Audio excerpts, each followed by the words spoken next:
Hello guys, আর একটা short blog নিয়ে চলে এসেছি। তো আমি বেরিয়ে পড়েছিলাম চণ্ডীমেলাতে।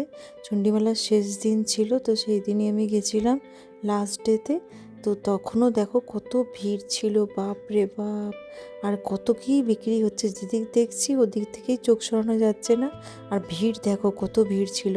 তারপর খিদে পেয়ে গেছিলো হাঁটতে হাঁটতে, তো ফুচকা একটু খেলাম। তো মিষ্টি ফুচকা অর্ডার দিয়েছিলাম, তো সেই মিষ্টি ফুচকাটা খেলাম। আমার তো খুব ভালো লাগে মিষ্টি ফুচকা। ঝাল ফুচকাও ভাল লাগে, কিন্তু মিষ্টি ফুচকাটা বেশি ভাল লাগে। তো ওটা খাওয়া হলো।